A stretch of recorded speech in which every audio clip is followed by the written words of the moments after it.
In Module 20, we'll be discussing hearing and the different parts of the ear and the process of obtaining auditory information. We're going to describe the characteristics of air pressure waves that we hear as sound and how the ear transforms sound energy into neural impulses and how we detect loudness, discriminate pitch, and locate sounds. So what is audition? We hear actually sensitive faint sounds. This is the sense or act of hearing.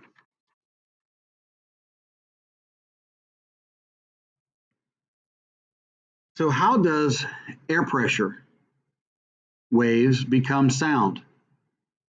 There are air molecules, each bumping into the next, and they create waves of compressed and expanded air, like ripples in the pond circling out from the tossed stone. So we process that the same way that our eyes processed visual stimuli.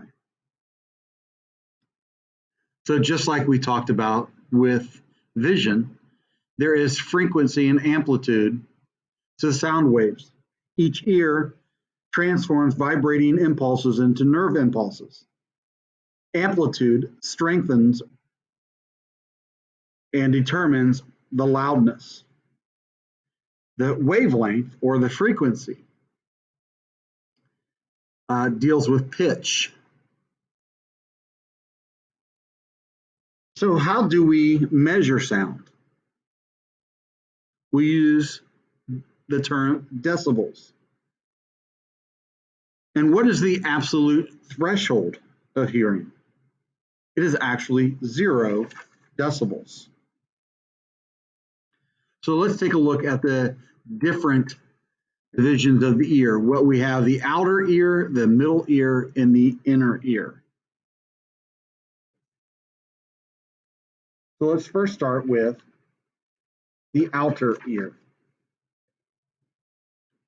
And as we look at how the ear transforms sound into neural messages, it passes through the structures and the sense receptors. Vibrating air triggers nerve impulses that our brain decodes into sound. So let's start with the auditory canal. This is part of the outer ear that funnels waves from the pinna to the tympanic membrane, or what we call the eardrum.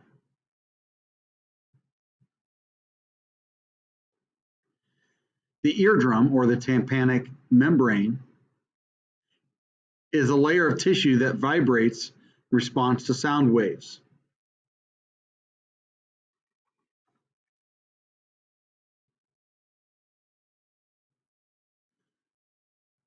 In the middle ear, we have what are called ossicles, 3 smallest bones in the human body: the anvil, the hammer, and the stirrups.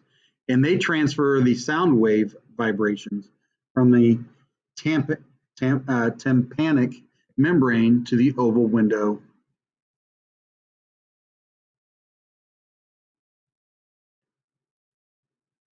The oval window is a membrane covered opening of the cochlea. It vibrates when it receives those sound waves and causes the fluid in the cochlea to move. So now we're talking about the processing of that auditory information. The cochlea is a coiled bony fluid-filled tube in the inner ear. The sound waves travel through the cochlear fluid, triggers nerve impulses.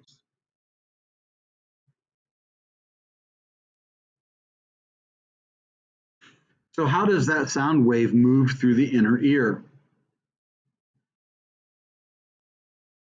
The sound wave moves in the sense receptors in the inner ear, where the wave energy undergoes transduction to neural energy that the brain can interpret. The motion of the sound vibration against the oval window of the cochlea causes the ripple of the basilar membrane bending the hair cells lining the surface.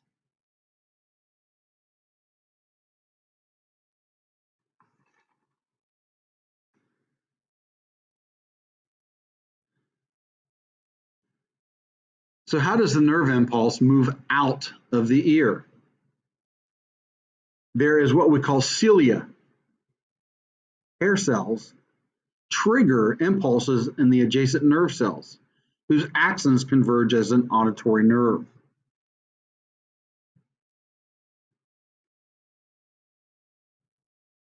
So the auditory nerve carries neural messages into the thalamus, the hub of our senses, like we've talked about, and then to the auditory cortex in your brain's temporal lobes.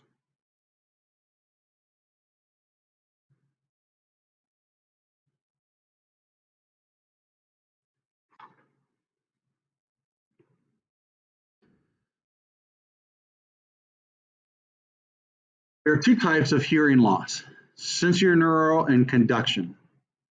When the cochlea's hair cell receptors, or the auditory nerve, has a malfunction, if you will, we have what is called sensorineural hearing loss.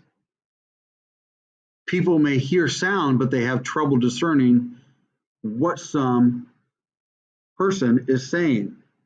Conduction is damages to the mechanical system, the eardrum and the middle ear bones that conduct sound waves. And this leads to conduction hearing loss.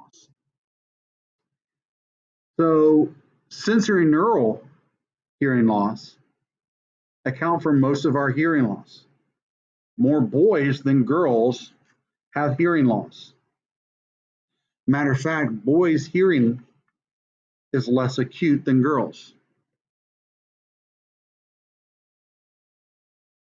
Now, how much sound is too much sound? Here is a chart that shows you decibel levels.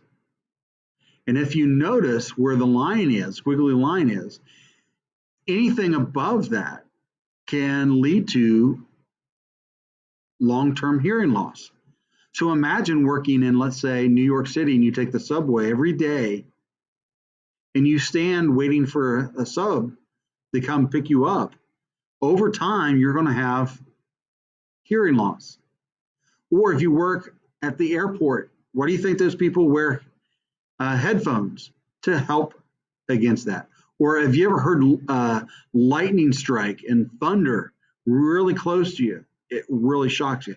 Or if you're hanging out next to the stage at a concert, if you ever come home, your ears are ringing, or you having problems hearing after the concert, most likely those decibel levels coming in the music led to short-term hearing loss.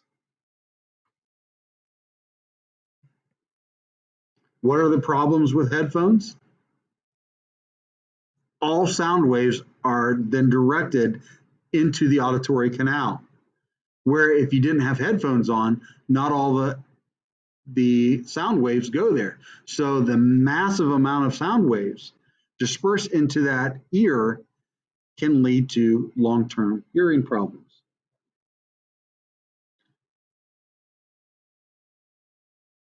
So how can we improve somebody's hearing?